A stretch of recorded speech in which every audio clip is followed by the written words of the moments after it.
Hey, good morning, my brothers and sisters. Welcome to episode 7 in the book of 1st Thessalonians.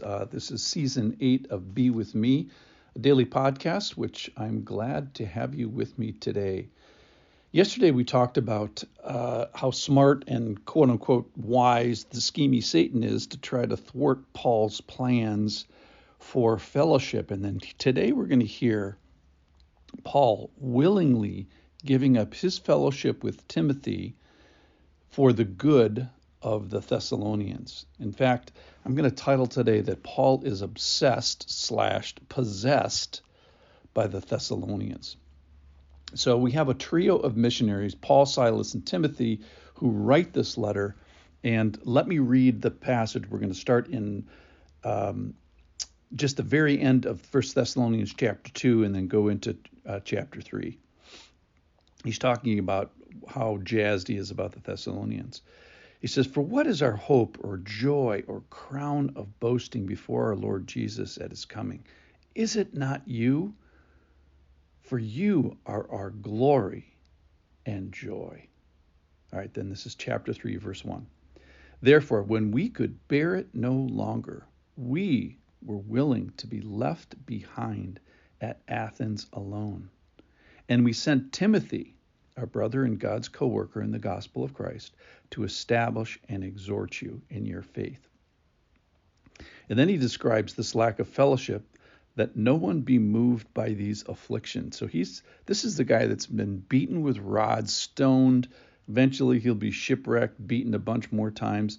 And he describes affliction as not any of those things. He describes affliction as being separated from the Thessalonians and separated from Timothy.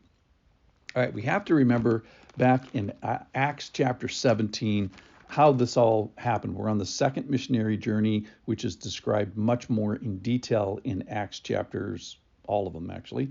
But Acts chapter 17, they're up in Philippi and then they go to Thessalonica. A mob forms from the wicked men of the rabble and they start attacking. So they leave town, they go to Berea. Everything is great in Berea. Everybody loves in Berea, except for one problem. The people from Thessalonica, when they heard that they were down in Berea sharing the gospel, they sent a contingent down there, agitating and stirring up the crowd, so much so that the brothers there, that is the new believers in Berea, make Paul leave town because the people from Thessalonica were there persecuting him. So he goes 220 miles by sea down to Athens. So that's all in Acts chapter 17, that he is protected by the brothers of Berea and sent by way of sea. Now, of interest, he leaves Timothy and Silas there so that Christ can be formed in this early church. This is the first time they had ever had the gospel. This is the first time that the gospel was in what's considered Europe. So Paul was conducted and brought to Athens. That is, the brothers from Berea didn't leave him alone, just put him on a boat. They put him on a boat with a couple of people, plural. So Timothy and Silas stay up in Berea, Yes, they stay up in Berea, and they send Paul down to Athens. And the last instructions that Paul leaves is return to Paul as soon as you can. Timothy and Silas return to Paul down in Athens. So eventually they do return to Athens. But what Paul couldn't bear, listen to this, is when we could bear it no longer, we were willing to be left behind in Athens alone. So Paul is in Athens, eventually with Paul, Timothy, and Silas. And he feels so much of a passion for the Thessalonians. He couldn't bear it anymore, and he's willing to send Timothy.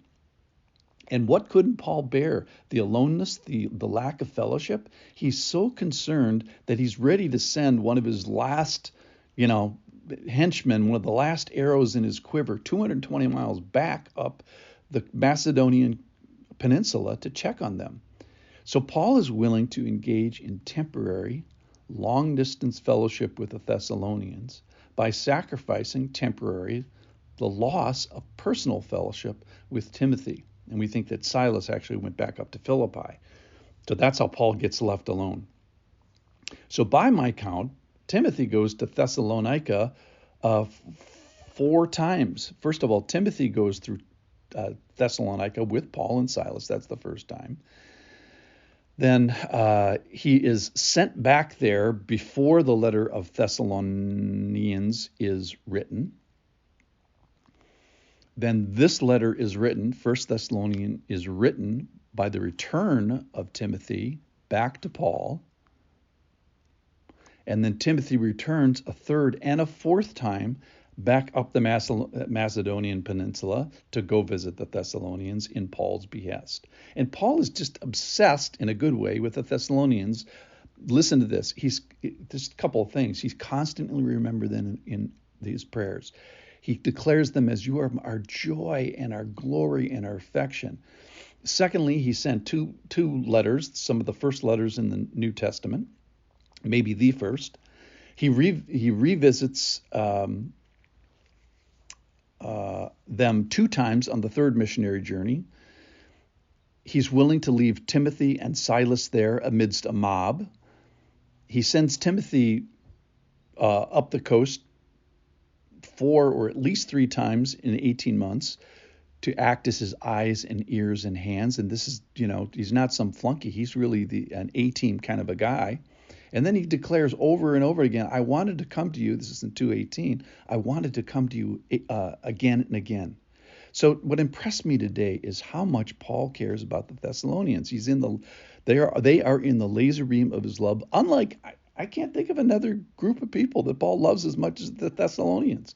He's so concerned with them.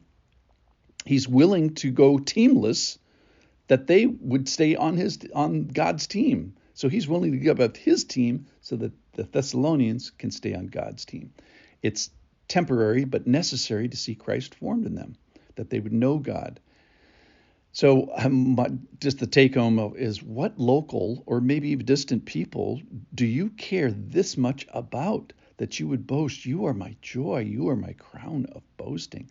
Lord, may we all be obsessed with a group of people like Paul is with the Thessalonians. May we be possessed in our every thought and prayer and action and commitment and resource that they are. I thank you so much for listening. I'll see you tomorrow.